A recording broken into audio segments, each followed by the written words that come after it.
Los sondeos mecánicos se utilizan en la investigación minera son por orden de importancia y esto hay que tener eh, bastante en cuenta, ¿ya? Si bien es cierto, como les mencioné, la actividad de perforación diamantina eh, le hemos escuchado a lo largo de la carrera o a lo largo de nuestra experiencia profesional, tiene ciertas particularidades, ¿no? Y una de ellas es el que se cataloga por orden de importancia, ¿no? Y aquí vamos a ver algunos eh, de los cuales les voy a nombrar.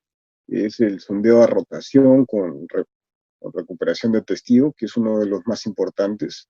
¿Por qué? Porque nos permite, como les mencioné, sacar la muestra inalterada, ¿no? Del subsuelo, ¿no? Mediante estos testigos o cores que conocemos, ¿no? El otro tipo de perforación son sondeos por rotopercusión con martillo en el fondo y circulación inversa, ¿no? Esta es una actividad eh, que se utiliza básicamente para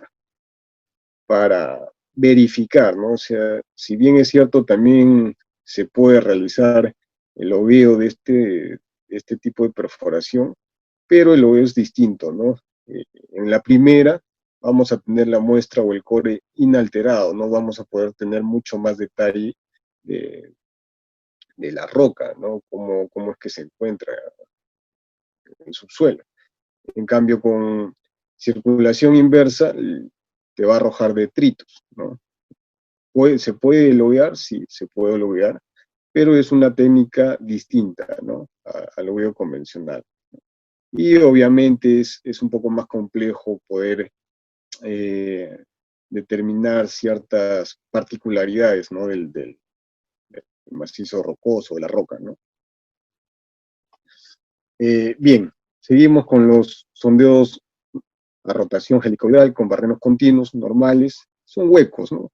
Esto básicamente se hace para pruebas de suelos, ¿no? Ya más adelante vamos a tratar, ¿no? Los sondeos a rotopercusión con martillo en cabeza, bueno, es un tipo de perforación en donde no se recupera testigo. Cabe mencionar aquí que el único o la única técnica por la cual se recupera testigo es la primera, ¿no? La rotación con recuperación de testigos. Las otras son o se utilizan brocas destructivas, ¿no? No son brocas huecas, ¿no? Y eso lo vamos a tratar más adelante. ¿Cuál es bueno, el principio de la técnica, ¿no? Bueno, los sondeos con recuperación de testigos son los únicos que permiten la obtención de fragmentos inalterados, como les mencioné, de la roca del subsuelo, ¿no? Los otros métodos son destructivos y aquí quiero hacer énfasis porque el tipo de brocas que se utiliza son distintas, ¿no? O sea, eh, en esta actividad hay una serie amplia de brocas, pero hay dos clases de brocas muy, muy, muy eh, diferenciadas, ¿ya? Unas brocas que son huecas, ¿no? Obviamente te van a permitir recuperar el testigo y las otras son brocas eh, destructivas, ¿no?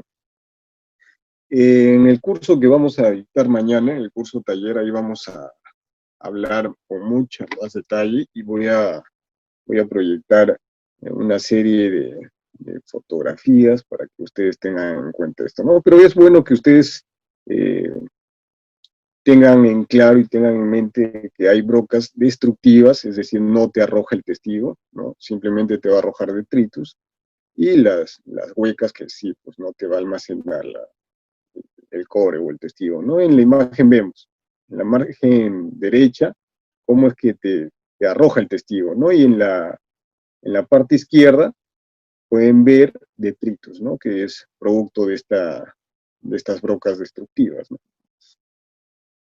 Con los sondeos helicoidales con barrenos huecos también se puede obtener testigos, pero como les mencioné anteriormente, básicamente se utiliza para estudios de suelos, ¿ya? El alcance es mucho menor también.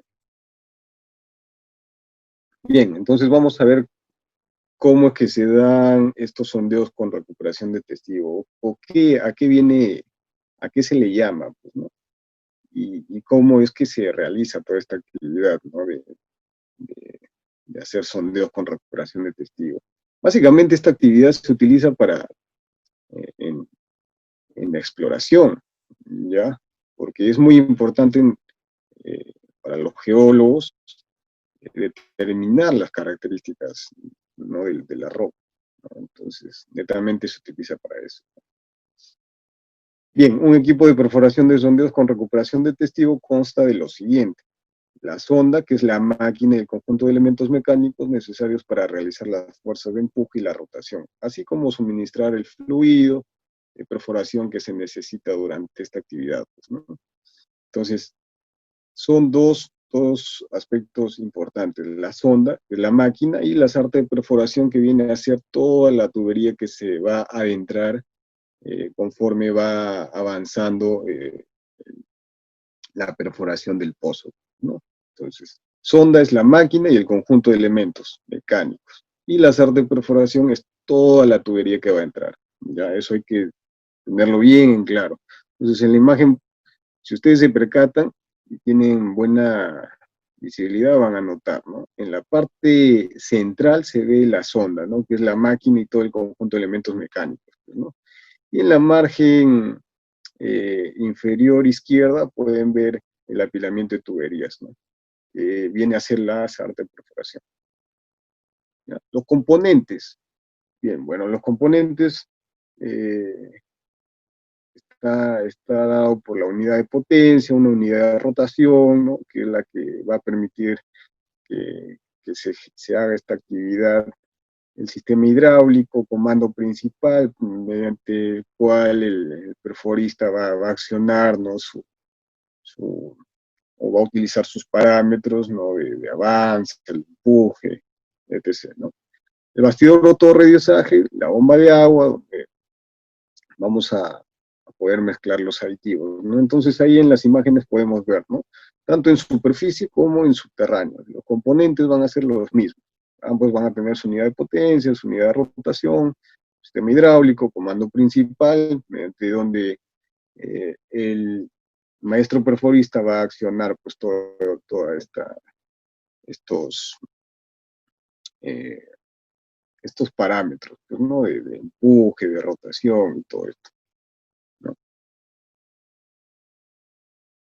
La herramienta de corte característica en este método de perforación son las coronas de diamante, ¿no? O los diamond core, ¿no?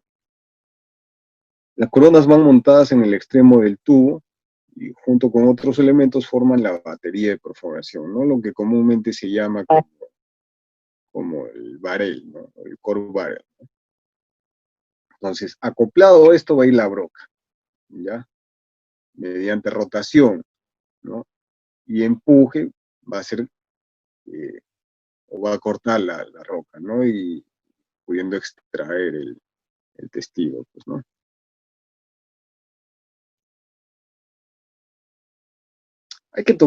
Hay factores para tomar en cuenta, y aquí quiero hacer un poco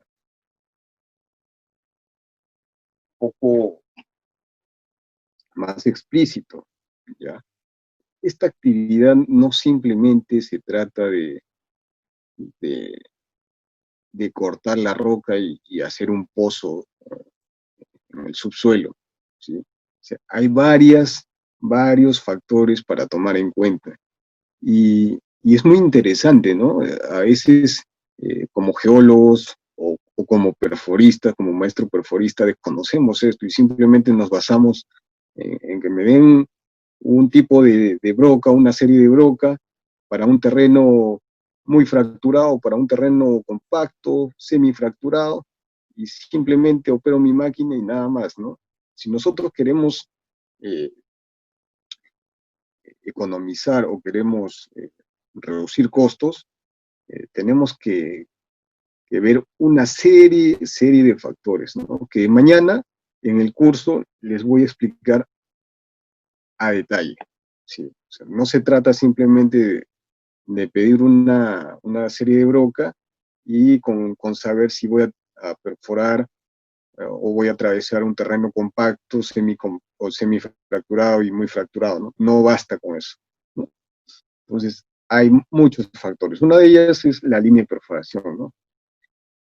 Hay 4 líneas de perforación, no le he puesto acá, se me ha pasado, va desde la PQ, HQ, NQ, BQ y la AQ, perdón, son 5, ¿no? Aquí he puesto 3, porque son las que mayormente se utilizan, ¿no? Otro factor muy importante es la dureza del terreno, y esto está basado en la escala de Mohs, ¿ya? Y la litología del terreno, obviamente, ¿no? Tenemos que conocer la litología en la que vamos a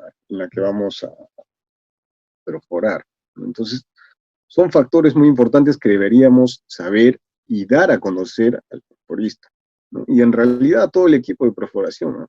Este es una actividad que se realiza eh, en equipo, ¿sí? Entonces, es importante, si queremos tener éxito en nuestro proyecto, darles todo el conocimiento y darles todas las herramientas para que se pueda realizar una actividad de la mejor manera y poder alcanzar nuestros objetivos. No se trata o, o, o no estaría bien ocultar información o simplemente porque creemos que no nos van a entender, no les damos la explicación de qué tipo de litología, qué dureza podemos atravesar a cierta profundidad, ¿no? Entonces son factores que debemos proporcionarles a todo el equipo en realidad, ¿ya? Seamos geólogos, seamos perforistas o seamos ayudante perforista, es bueno conocer estos, estos factores, ¿ya? Es sumamente importante si queremos tener o realizar una actividad con éxito, ¿sí? ¿Para qué? Para que mañana más tarde no tengamos o no incurramos más que todo en problemas o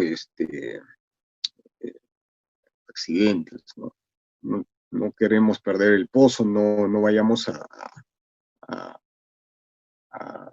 a quemar brocas, ¿no? Hay una serie de dificultades que se puede presentar, ¿no? Entonces, es importante, señores, tener en cuenta sobre todo estos 3 factores.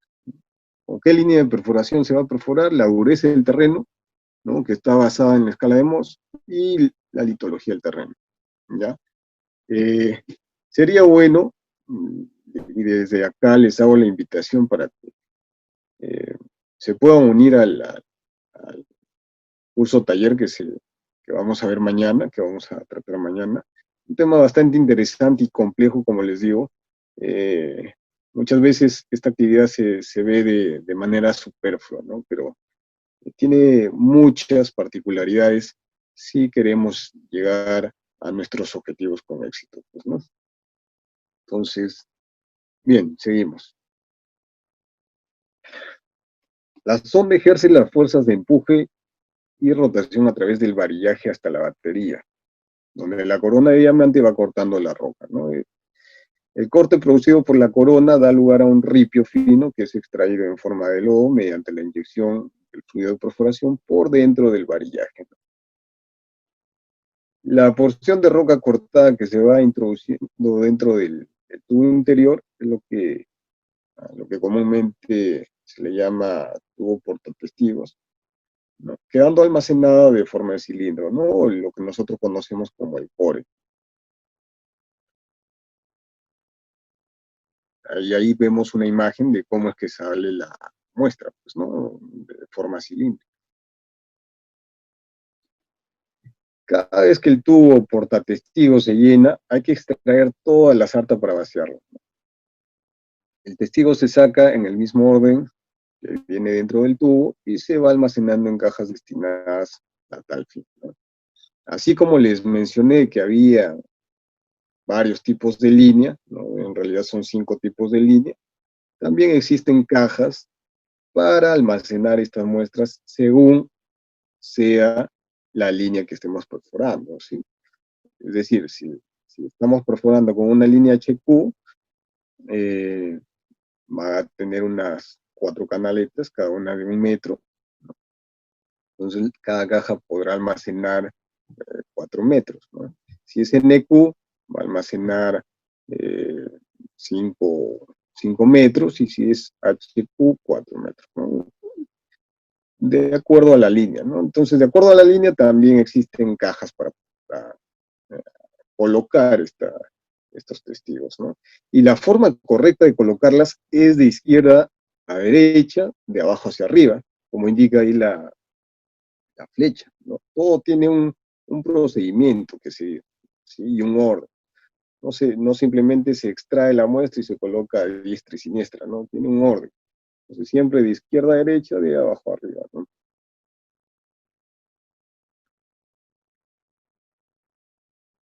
Bien, la perforación con baterías convencionales, eh, tipo T, supone que cada vez que se llena el tubo saca testigo, hay que parar es decir, si hay algún inconveniente, ¿no? O cada vez que se llena el, el tubo portatestigos, teníamos que extraer todas las artes de tuberías, ¿no? Eso era en la antigüedad, ¿no? Actualmente ya no existe este tipo de, de baterías tipo T. Ya que yo sepa, ya no se utiliza, ¿no? Entonces, pero sí, antes sí, ¿no? Entonces, cada vez que se llenaba teníamos que sacar toda la tubería para poder sacar nuestra muestra que se ha cortado, ¿no? El core, ¿no? Actualmente ya no es así. Para evitar este tedioso y costoso trabajo se han desarrollado unas baterías que permiten la extracción del tubo interior portatestigos sin la necesidad de extraer toda la tubería, ¿no? Simplemente son con una baterías con tubo portatestigo extraíble con cable tipo Warren, ¿no? Entonces, se adentra o se introduce en el pozo este cable Warren Line con un pescador, el cual se va a anclar, ¿no? En la imagen derecha tenemos, ¿no? Se va a anclar mediante un overshot, ancla el tubo interior y lo extrae, pues, ¿no? Entonces ya no es necesario extraer toda la tubería, ¿no? Simplemente es como un gancho, ¿no? Que meten por el interior del pozo, ancla el tubo portatestigos y lo saca. Así de simple, ¿ya? Entonces, ese es el sistema Q o el sistema QTK.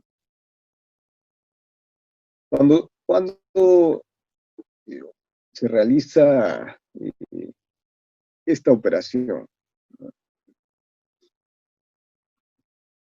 Como les dije, es cuando ya se ha llenado por completo el tubo portatestigos, ¿no? Entonces, y, y bueno, posteriormente, pues este va a ser extraído para poder almacenarlas en las cajas portatestigos, ¿no? La operación de avance en la perforación hay que conseguir que la roca atravesada no sea deshecha y entre completamente en el tubo portatestigos. Y aquí quiero eh, hacer hincapié eh, de que esto es una actividad bastante,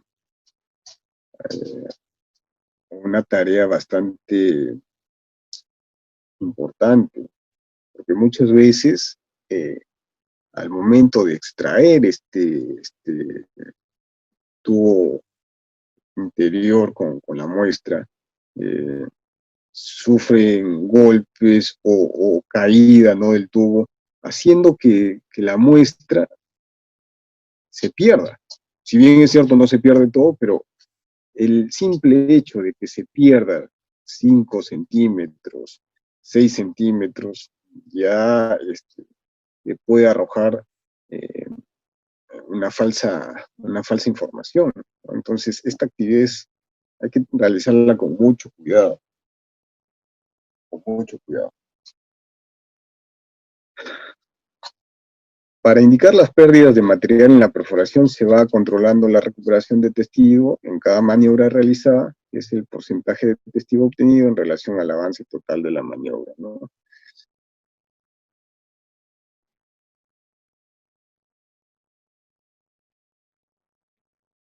Con la perforación del sondeo se consigue una columna completa de la secuencia de la roca atravesada que queda almacenada de forma ordenada en las cajas portatestigos, ¿no? Como les mencioné, de izquierda a derecha, de abajo hacia arriba, ¿no? Tiene que seguir un orden. El geólogo de exploración realizará entonces el estudio secuencial detallado de toda esa columna de sondeo, ¿no? Y caja por caja. Esto requiere, como les dije, de un procedimiento. O sea, una vez que se almacenan o se colocan los cores dentro de las cajas, eh, se va también enumerando, ¿no? Las cajas, en donde se va a colocar el nombre del proyecto, ¿no? La fecha, qué taladro es, ¿no? Y la, la profundidad también en los tacos, ¿no? Entre taco y taco, ¿no? Desde hasta lo perforado y lo recuperado, ¿no? Es muy importante colocar lo recuperado. Muchas veces podemos atravesar o podemos perforar eh, zonas bastante fracturadas, donde ha habido pérdida inclusive de muestra. Entonces es importante reportar eso, ¿no?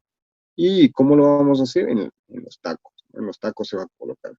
Se ha perforado 2 metros, pero solo se ha recuperado 1 metro, ¿no? Entonces se coloca. ¿Para qué? Para que el geólogo pueda saber e interpretar esta data, ¿no? Ahora, ¿por qué les mencioné hace un momento de que es muy importante? Y hago siempre énfasis en esto, porque el hecho de que el ayudante o durante esta actividad se pierda 5 centímetros de muestra, te puede paralizar un proyecto por completo. Te puede paralizar el proyecto por completo. Y ustedes se preguntarán o me preguntarán, ¿pero por qué? ¿No? Son 5 centímetros, ingeniero, no pasa nada. Señores, ha ocurrido y he tenido la experiencia de poder presenciar esto, ¿no? A veces en esos 5 centímetros se ha podido cortar estructura mineralizada, ¿ya? Y es lo que les he puesto en esa imagen, ¿no? ¿Qué pasa si esos 5 centímetros que perdió el ayudante, ¿no? O que se perdió y no lo pusieron en la caja, era de estructura mineralizada, masiva, como vemos ahí, ¿no? Una estructura de cuarzo con sulfuros. Entonces el geólogo puede interpretar de una forma errónea, ¿no? Que simplemente no hay nada, ¿no? Si ustedes no lo reportan, el geólogo puede hacer una mala interpretación también, ¿no? No hay nada, entonces, ¿para qué seguir perforando? ¿No? Se para ese proyecto. Entonces, es muy importante reportar eso y hay que tener cuidado con la muestra extraída, ¿no? Todo lo que se extrae, pues hay que colocarlos en la caja. Así sea muy triturada, pero hay que colocarlo. Aquí otro ejemplo, ¿no? Tenemos un taladro CP46 51, el 50 y el taladro 49, ¿no? Entonces, si nuestro objetivo está a los, uh, pongámosle a los 200 metros, ¿no? Y, y justo a los 200 metros perdieron 5 centímetros de muestra. Si ustedes se fijan, en el taladro 51, esa estructura tachada con color rojo, rojo magenta, se va estrangulando, ¿no? Hacia ese taladro, pero se va abriendo hacia el taladro 50, ¿no? Entonces, en el 50 hemos cogido o hemos atravesado estructuras, ¿no? Entonces, para poder validar y hacer el seguimiento de la estructura, lanzamos otro con diferente ángulo, ¿no? Pero a los 200 metros no coge nada, supuestamente, ¿no? O debería cortar 5 centímetros, pero Por A o B se perdió esa muestra, ¿no? No hicieron un buen procedimiento. Entonces, ¿qué? Me da la idea de que esta estructura no continúa, ¿cierto? Que se estranguló por ahí, ¿no? Se estranguló entre el taladro 50 y 51, se estranguló. Entonces, ¿para qué, no? ¿Para qué voy a lanzar un taladro hacia la izquierda? ¿No? Ya no, ahí puedo dar por finalizado ese proyecto. Entonces, he ahí la importancia de esta actividad, ¿no? En todas sus subfases, ¿no? Entonces, es por eso, señores, ¿sí? Y por eso es que hago bastante énfasis en esto. Lo que les mencionaba, ¿no? En ese taladro 50, en esos 5 centímetros se podía cortar esta estructura, ¿no? ¿No? Con porcentaje de oro, ¿no? Pero si es que por alguna mala maniobra se perdió y no reportaron, pues podemos dar por finalizado ese proyecto. O sea, se dan cuenta la importancia de esta actividad. Es bastante compleja e importante, ¿no? Todo lo que pueda repercutir, el simple hecho de no seguir o no reportar o no realizar unos buenos procedimientos, ¿no? Bien, ustedes se preguntarán, ¿y para qué, no? ¿Para qué se realiza la perforación diamantina con recuperación de testigos, ¿no? Bien, ahí podemos ver en la imagen izquierda, ¿no? Una tabla de logueo, ¿no? Un formato de logueo. Esto, si bien es cierto, tiene normas internacionales, pero cada empresa maneja sus tablas, ¿no?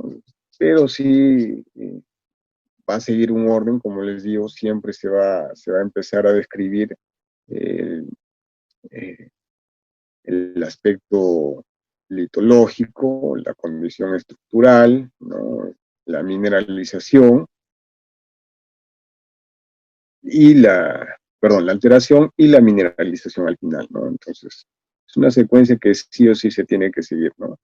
Eh, entonces, el logueo del sondeo es un documento gráfico, ¿no? Resultante de la testificación, y en él se incorpora la información referente a la recuperación, diámetro de perforación, muestras seleccionadas, toda la información que el geólogo puede recaudar, pues, ¿no? de estos testigos. Y inclusive se grafica, ¿no? En estas hojas de logueo, ¿no? O en estos formatos de logueo.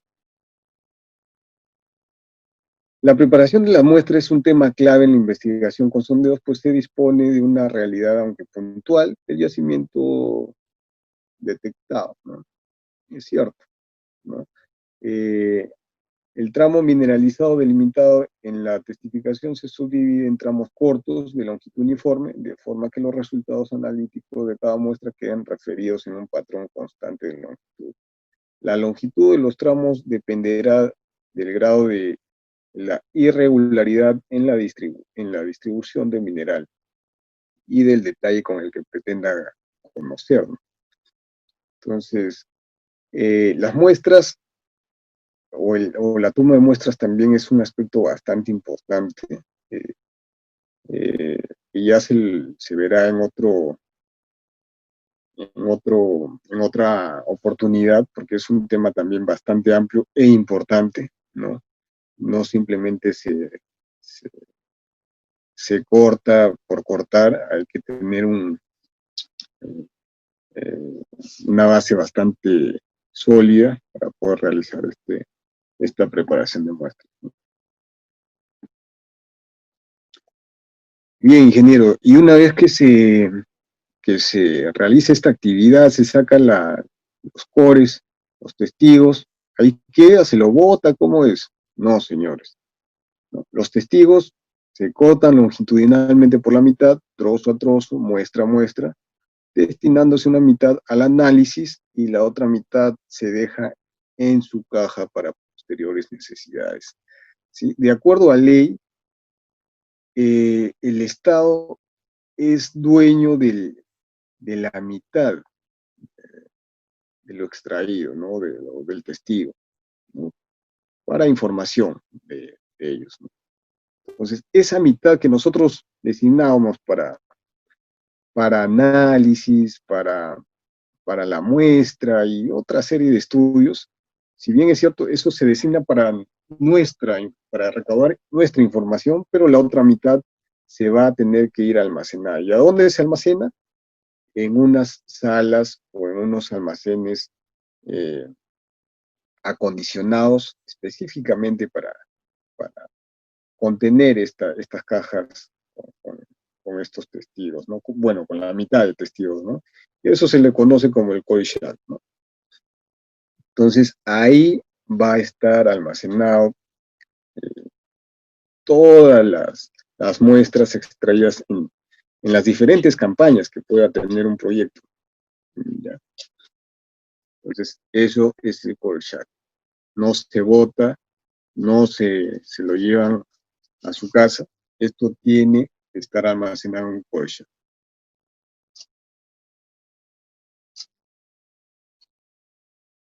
Bien, como les mencioné al inicio, ¿no? Los diámetros más comunes de perforación y testigos resultantes según la norma americana se da en milímetros. Son estos, ¿no? Que yo les presento aquí. Eh, Son la línea PQ, HQ, NQ, BQ y la AQ. Yo aquí quiero aclararles, si bien es cierto la línea PQ tiene un diámetro de 85 milímetros, ojo, aquí estamos hablando netamente del diámetro de las muestras, ¿no? De la muestra, no del agujero de perforación, sino de la muestra, ¿verdad?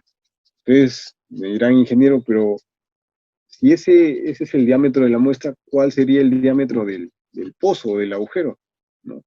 Bueno, esto varía, pero eh, generalmente son 40 milímetros más, ¿no? Es decir, en la línea PQ, el testigo va a tener un diámetro de 85 milímetros y el agujero en sí va a tener 122.5 milímetros, ¿no? Pero esto es relativo, ¿no? En HQ, en la muestra de testigo es 63.5, pero el diámetro del agujero o del pozo es 96, ¿sí? Y así sucesivamente, ¿no? Con las demás líneas.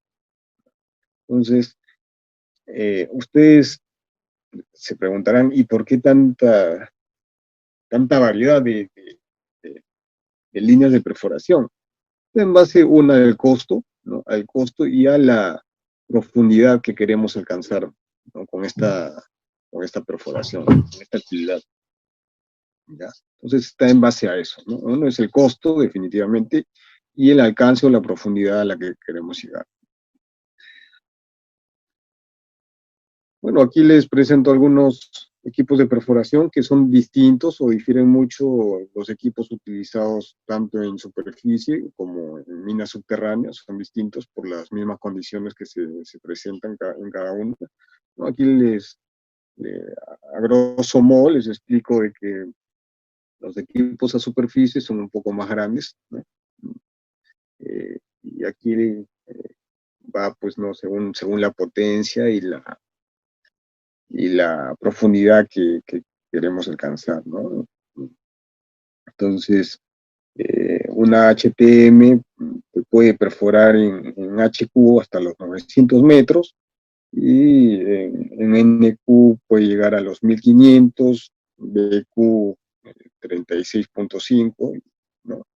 Así sucesivamente, ¿no? Igual una LD 250, que es una más chica, no te perfora con esa línea, o si te perfora con las otras dos, ¿no? Con la HQ, con la NQ y la BQ hasta 700 metros puede llegar, ¿no? Entonces, como les mencioné, todo está en base a la profundidad a la que queremos llegar. Y les presento un cuadro de máquinas que se utilizan para interior mina. Como pueden visualizar, es muy diferente a las que les mostré anteriormente, ¿no? Son un poco más pequeñas. Igual, también esto varía, pues, ¿no? Hay máquinas con mucha más potencia que otras, ¿no? Depende de la profundidad a la que queremos llegar, ¿no? Una CT en 1500 te puede perforar sin problema en línea HQ, 900 metros, ¿no? En MQ te puede llegar a los 1200 y en una BQ a los 1500 fácilmente, ¿no? No te permite perforar con línea PQ, ¿no? Eso sí, si ustedes se percatan, no te permite perforar con esta línea, ¿no? Y así podemos llegar a máquinas con menor potencia, pues, ¿no? Una V100 que te puede perforar en una línea HQ solo 100 metros y llegar a perforar máximo hasta 300 metros, ¿no? Bien, ¿cuál es la finalidad entonces? Es el estudio geológico, ¿no? Y este tipo de exploración es el más importante, debido a que te permite determinar los minerales aglomerados en la roca o en el subsuelo, ¿no? De acuerdo a su profundidad y orientación del pozo, ¿no?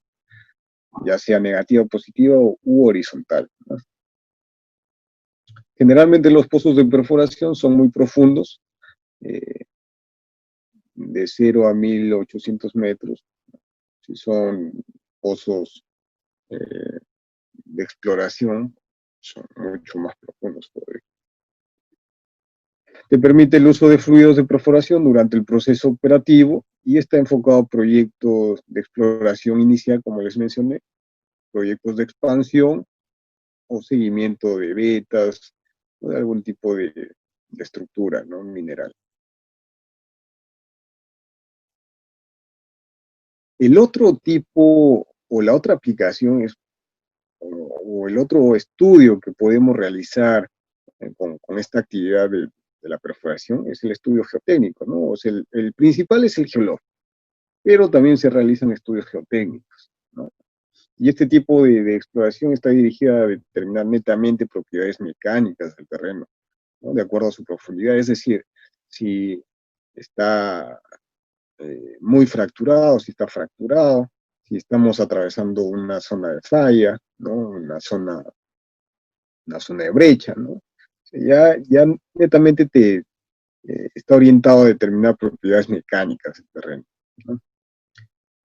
Y aquí sí estos pozos generalmente son negativos, ¿no? Los pozos de perforación son menos profundos que los que se utilizan para estudios geológicos, ¿no? Generalmente va de 0 a 150 metros. No permite el uso de fluidos de perforación durante el proceso operativo para no disturbar, no contaminar la muestra. Esto mañana les voy a explicar con mucho más detalle, ¿no? Por qué que no se utiliza aquí aditivos, ¿no? Y está enfocado a proyectar eh,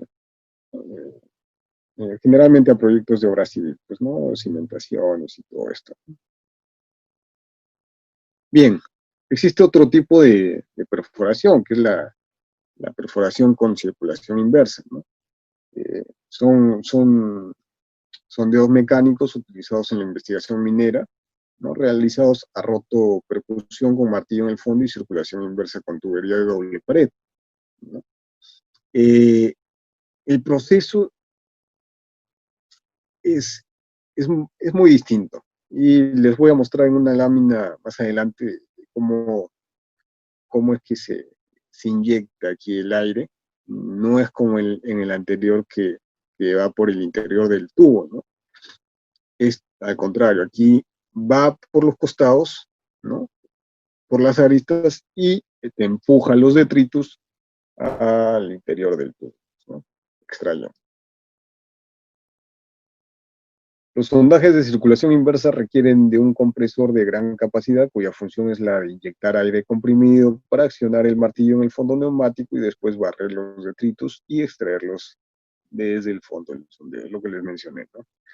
Si ustedes se percatan, y como les había indicado inicialmente, eh, el tipo de broca es distinta y difiere mucho con la actividad anterior, ¿no? Si ustedes se fijan, esta no es hueca, ¿no? Es una broca destructiva. Aquí no puede almacenar eh, el core, ¿sí?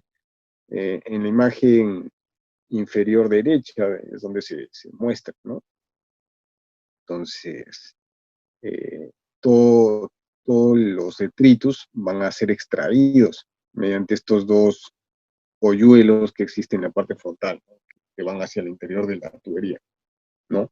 Y este aire o esta presión de aire va a través de la tubería eh, eh, que podemos ver en la imagen izquierda, ¿no? Que es con doble tubo, ¿no? Prácticamente ranurado. Entonces inyecta el aire, va a accionar el martillo en el fondo y va a barrer los detritus hacia la superficie, ¿no? Aquí, esta es la imagen que les quería mostrar, ¿no? Entonces ahí podemos ver el flujo de aire que entra por las paredes, ¿no? Por los extremos, empujando y accionando el martillo y expulsando los detritos, pero hacia el interior, si se fijan en la línea de color azul, ¿no? Como lo arroja, pero hacia el interior, ¿no? Toda la circulación del fluido de barrido se realiza por el interior de la tubería, por lo que se garantiza la estabilidad de las paredes del sondeo y permite la perforación por zonas de huecos o fracturas. También se evita la mezcla de detritus, por lo que se puede hacer una extracción sistemática de ellos. Puede obtener una secuencia completa del terreno, como les dije, ¿no? La gran ventaja sobre las perforaciones con recuperación de testigos son los rendimientos muy superiores y la desviación son muy poco importantes, ¿ya? Las perforaciones de circulación inversa, bueno, incorporan accesorios destinados a la extracción de estos detritus. Como ustedes se fijarán en las imágenes, es muy distinto, ¿no? Ahí vemos eh, cómo se, se recupera la muestra en este especie de embudo giratorio, ¿no? Bien, la secuencia completa de las muestras de detritus puede ser testificada haciendo un reconocimiento visual de ellos. Lo que les mencioné, ¿no? ¿Se puede loguear, ingeniero? Sí, se puede loguear este tipo de perforación. Te arrojan los detritus, estos conos de detritus. El método es distinto al anterior, ¿no? Es un poco complejo poder determinar ciertas particularidades de la roca o de la litología, pero sí se puede, ¿no? Se hace un surco y vas haciendo esta testificación, pues, ¿no? Bien, vamos con otro tipo de sondeos helicoidales con barreno continuo. Netamente es para estudios eh, eh, de graveras, ¿no? De suelos, básicamente, ¿no? Se utiliza sondeos mecánicos para estudio de yacimientos minerales en materiales de poca competencia, ¿no? Básicamente esta actividad se da para estudios de suelos, ¿no? Si bien es cierto, el barreno también es hueco, ¿no? Te arroja la muestra en el interior, ¿no? Pero de suelo, son de menor profundidad o se utiliza para estudios de suelos que te viene pues a menores profundidades, pues, ¿no? Ahí en la imagen vemos cómo es que este taladro helicoidal, en el centro el tubo es hueco, entonces sí te va a extraer este testigo, ¿no? Cilíndrico también, pero de suelo, no de roca, de suelo. Podemos ver ahí eh, otro tipo de máquina, ¿no? También hay máquinas grandes, de acuerdo a la profundidad que uno quiera llegar, pues, ¿no? Para hacer un muestreo selectivo y secuencial se pueden usar los barrenos helicoidales continuos huecos que individualizan las operaciones de avance del sondeo y la toma de muestras también. Bien, hay otro tipo de perforación y también no hay que restarle importancia, y son los sondeos a rotopercusión. Ustedes se preguntarán o me dirán, ingeniero, ¿y esto para qué, no? Entonces, se dan cuenta que esta actividad no simplemente era perforación diamantina con extracción de testigos, no, hay varios tipos. Entonces, este sondeo a rotopercusión generalmente se utiliza netamente para operación. Y ustedes me dirán, ¿pero para qué, ingeniero? Porque no hay recuperación de este testigo, es un diámetro mucho menor en donde se va a colocar el explosivo, ¿no? Se da para los avances, ¿no? Tanto de bancos como de frentes en interior mínimo. Entonces, existe este tipo de perforación. Estos equipos son eh, actualmente hidráulicos, pero utilizan también aire comprimido para el barrido de los detritos, ¿no? Hacia el exterior. Disponen una campana succionante sobre el emboquille del sondeo y un ciclón para recoger los detritos generados con toda esta actividad. Pues. Bien, orientación de la perforación. Esto es muy importante. Es distinto perforar en interior mina que en superficie. ¿Ya?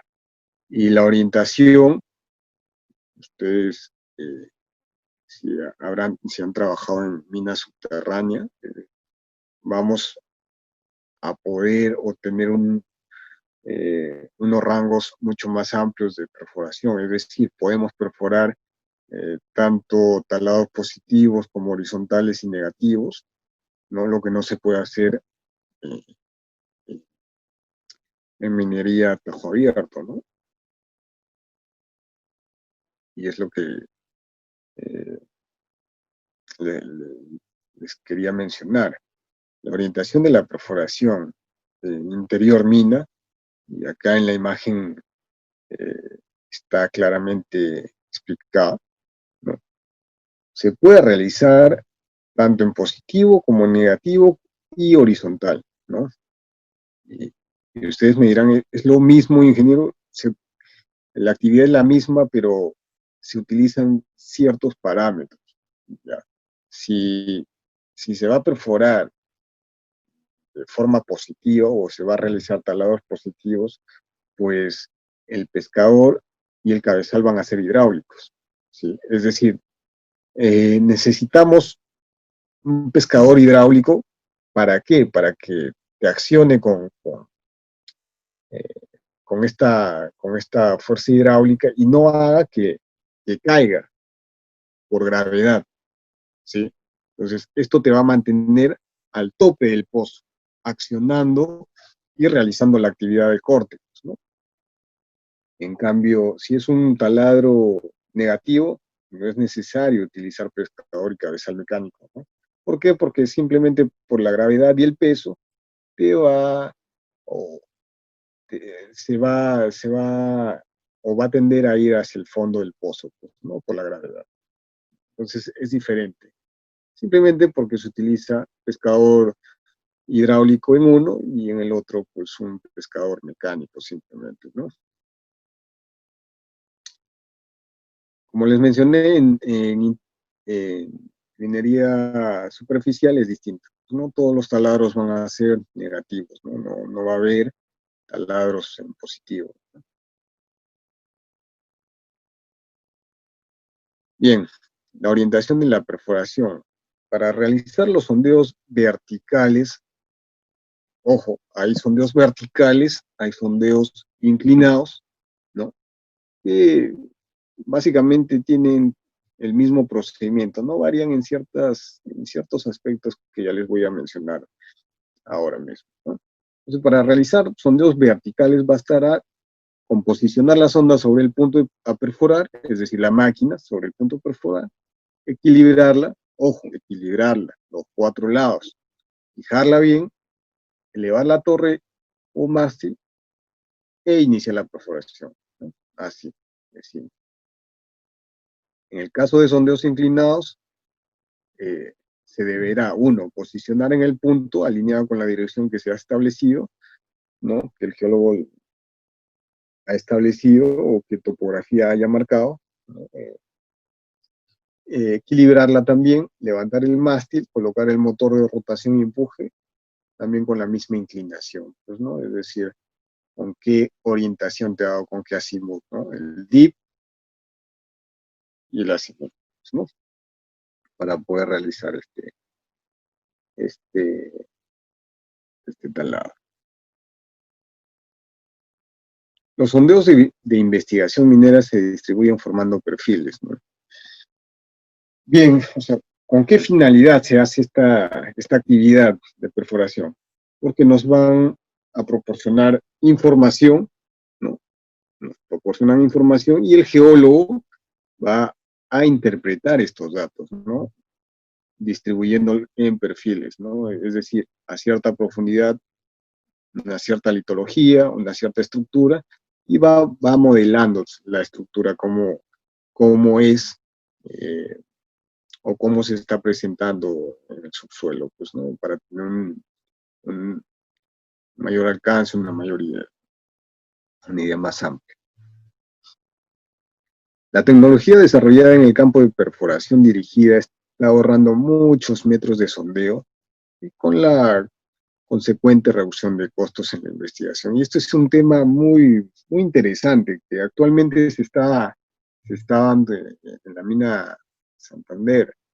Ya igual mañana vamos a tratar algo de perforaciones orientadas, ¿sí? Es un tema nuevo, muy nuevo, porque recién se está realizando en Perú, al menos, solo en la mina Santander, que yo sepa, eh, para poder atravesar o reconocer o cortar ciertos objetivos específicos, ¿no? Entonces te ahorra o te reduce costos, ¿no? ¿Por qué? Porque de un taladro madre o de un pozo madre pueden lanzar ramificaciones. O sea, ya no es necesario volver a hacer un taladro desde cero, ¿no? Entonces, con esta perforación orientada te reduce costos enormemente, pues, ¿no? La trayectoria de los sondeos y la medición, tema bastante importante también que se debe realizar en toda la actividad de perforación diamantina, ¿sí? Porque si bien es cierto, los sondeos que se planifican se suponen que va a tener una trayectoria rectilínea, pues no es así, ¿no? Por la condición de terreno, por operatividad, por una serie de factores, no va a ser o no va a tener esa trayectoria rectilínea, siempre va a tener desviaciones o va a tender a desviarse ese taladro, ¿no? ¿Se puede recuperar la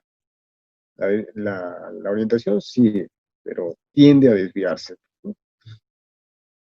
Los sondeos que más tendencia tienen a desviarse son los de recuperación de testigos, lo que les mencioné. Es fundamental conocer cuál ha sido la trayectoria real para posicionar correctamente las unidades geológicas atravesadas y los cuerpos mineralizados. Es muy importante realizar medición de los taladros, señores. Es muy importante para nosotros tener una visión mucho más amplia de cómo que se presenta la litología de las estructuras en el subsuelo. Es muy importante. Si nosotros no realizamos la medición, vamos a suponer erróneamente que ese taladro tiene una trayectoria rectilínea y no es así. Entonces, por ese motivo es que se tiene necesariamente que realizar la medición. Y hay muchos equipos de medición para, para medir esta desviación de los pozos.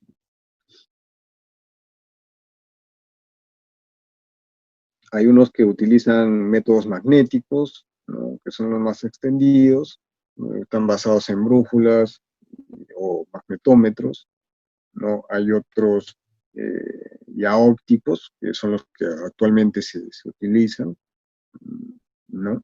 Eh, y aquí quiero mencionarles algo. Hay varios tipos de equipos para poder medir las desviaciones de los taladros. Una son los equipos estacionarios, los cuales te van a medir cada cierta profundidad, te van a medir una data. Hay los semiestacionarios que simplemente te arrojan dos datos, por decirlo de alguna forma, ¿no? El collar y el fondo del pozo. Y los otros que son continuos, ¿no? Y ustedes me preguntarán, ingeniero, pero ¿qué tiene que ver eso, no? Eh, Estos tres tipos de métodos o de equipos de medición lo que te va a permitir es te ahorran eh, el tiempo de medición, porque son horas stand-by, ¿no?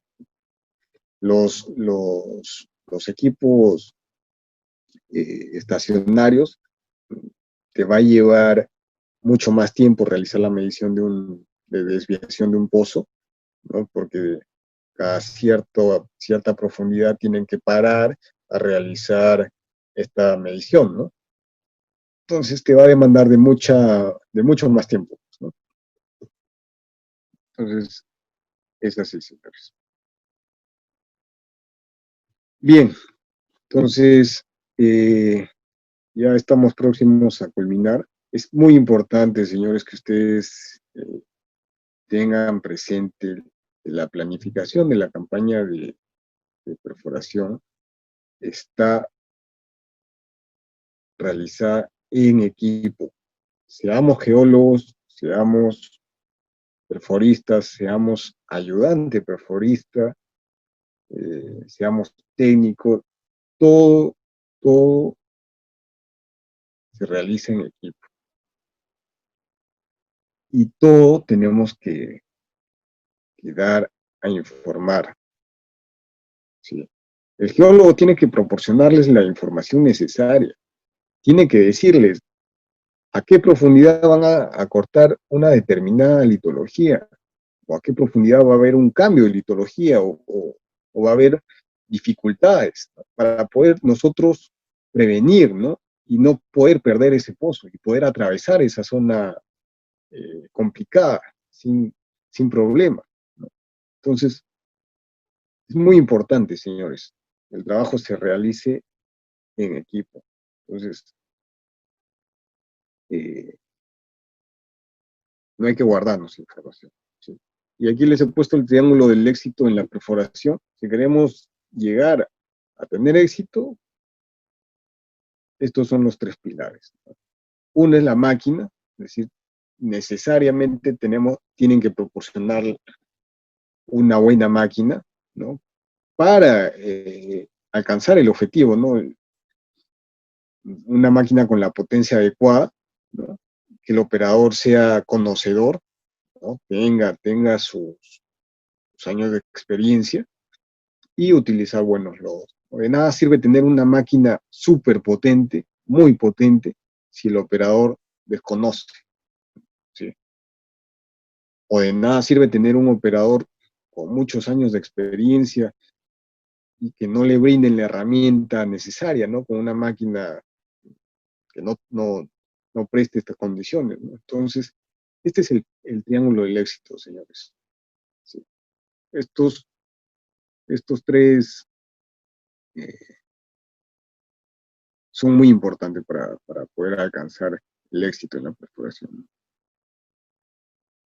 Bueno, eso sería todo, señores. Les invito al curso taller que estamos dictando el día de mañana, donde se va a abarcar una serie de aspectos particulares en esta actividad. Si bien es cierto, es una actividad bastante conocida, pero es una actividad muy compleja, ¿sí? Con muchas particularidades, con muchos problemas, ¿no? Entonces, eh, bueno, eso sería todo por mí. Gracias por la invitación. Espero que bueno, les haya interesado esta actividad que es bastante importante y bastante compleja también a la vez.